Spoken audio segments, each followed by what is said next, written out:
Salam jumpa Sobat Kuliner Nusantara.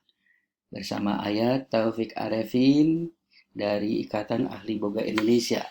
Ya, untuk kali ini ya alhamdulillah saya mendapatkan tugas dari Lembaga Sertifikasi Kompetensi Tata Boga untuk mengikuti pelatihan Master Penguji Uji Kompetensi tahun 2021 yang diselenggarakan oleh Dirjen Pendidikan Vokasi melalui Direktorat Pembinaan Kursus dan Pelatihan.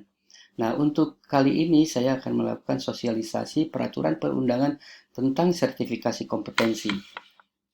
Bahwa sertifikasi kompetensi itu dilatar belakangi dengan harapan bahwa tenaga kerja Indonesia dapat diakui oleh negara lain, baik dari pendidikan formal maupun non formal, sehingga Indonesia dapat mempercepat profesionalisme SDM. Ya, nah dahulu Indonesia dikenal sebagai pengirim tenaga kerja Indonesia, ya, atau disingkat dengan TKI, namun tidak ada jaminan bahwa tenaga kerja yang dikirim itu benar-benar kompeten di bidangnya.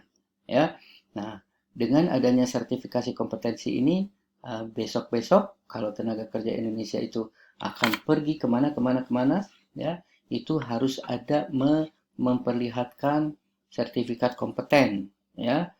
Nah, kenapa? Karena itulah jaminan kualitas kompetensi ataupun profesionalisme dari tenaga kerja Indonesia tersebut. Nah, tantangan Indonesia pada saat masyarakat ekonomi ASEAN adalah juga perlu meningkatkan kompetensi tenaga kerjanya. Nah, jadi dalam hal ini keberadaan lembaga sertifikasi kompetensi menjadi penting dalam mengukur pencapaian kompetensi hasil pembelajaran dan pelatihan. Ya. Selanjutnya, kita pernah mendengar juga ada Kemendikbud dan BNSP ini melakukan satu kesepakatan untuk bekerja sama menyiapkan sertifikasi kompetensi bagi peserta pendidikan non formal. Ya, jadi kursus juga sekarang mendapat perhatian penuh dari BNSP. Ya, nah, jadi untuk menjamin tadi kompetensi dan profesionalisme kerja supaya diterima oleh lapangan usaha nantinya ya. Mewujudkan dan memastikan bahwa peserta didik LKP dan LPK ini kompeten sesuai kebutuhan pasar kerja. Ya, LKP adalah lembaga kursus dan pelatihan, LPK adalah lembaga pelatihan kerja. Kemudian Ditjen Pendidikan Vokasi menetapkan target sasaran kelompok serta jenis binaan kelembagaannya, menetapkan bidang kompetensi dan profesi yang akan dikembangkan, dan melakukan koordinasi pengendalian dan pemantauan bekerja sama dengan BNSP. Nah, koordinasi dalam pemberian lisensi kepada lembaga sertifikasi kompetensi juga menjadi satu perhatian yang penuh dari kesepakatan ini. Ya.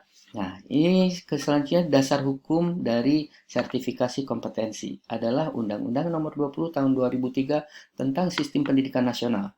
Sertifikasi kompetensi diberikan oleh penyelenggara pendidikan dan lembaga pelatihan kepada peserta didik dan warga masyarakat sebagai pengakuan terhadap kompetensi untuk melakukan pekerjaan tertentu setelah lulus uji kompetensi yang diselenggarakan oleh satuan pendidikan yang terakreditasi ataupun lembaga sertifikasi yang ada.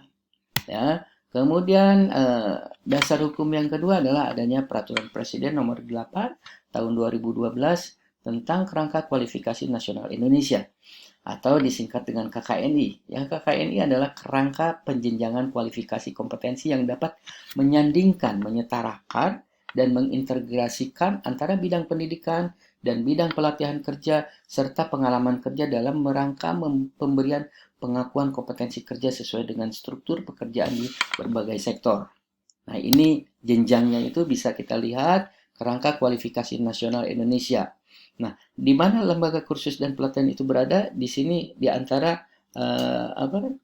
sekolah menengah dengan pendidikan D1. Kenapa? Karena lembaga kursus dan pelatihan sekarang juga sudah ada program D1-nya, ya, dan itu disetarakan dengan pendidikan formal, ya.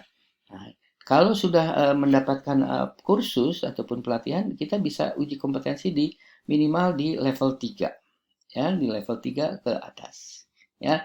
Oke, baik. Selanjutnya ada Peraturan Menteri Pendidikan dan Kebudayaan Nomor 131 Tahun 2014 tentang SKL Kursus dan Pelatihan, bahwa Standar kompetensi lulusan kursus digunakan sebagai pedoman, penilaian, dan penentuan peserta didik pada LKP. Nah, standar kompetensi lulusan kursus dan pelatihan ini mencakup sikap, pengetahuan, dan keterampilan. Nah, di sini nilai kompetensinya ya, bahwa seseorang dikatakan kompeten itu jika memiliki sikap, pengetahuan, dan keterampilan di bidangnya.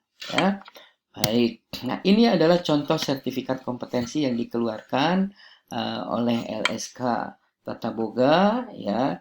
Nah, dengan uh, pengakuan dari Kemendikbud dalam hal ini tadi Direktorat Pembinaan Kursus dan Pelatihan. Sertifikatnya itu sudah ada lambang Garudanya ya.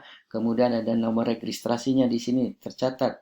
Digit ke-1 itu menyatakan nomor kode klasifikasi lapangan usaha ya, bahwa ini untuk lapangan usaha apa? Bidang boga.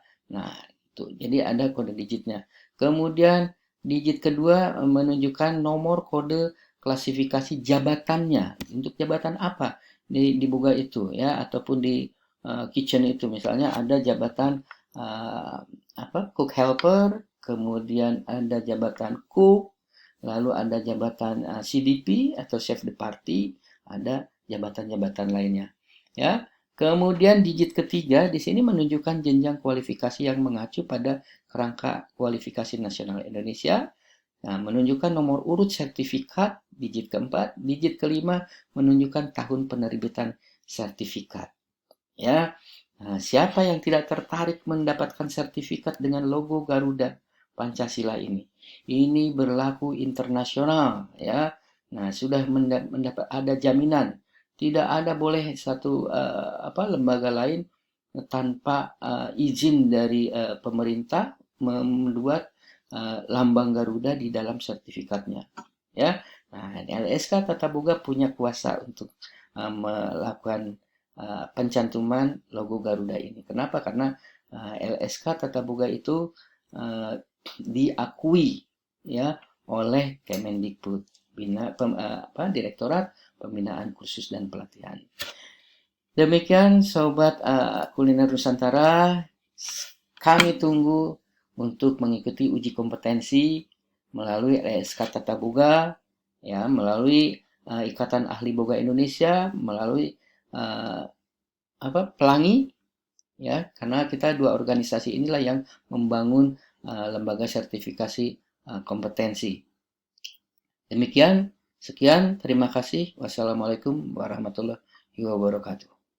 Salam.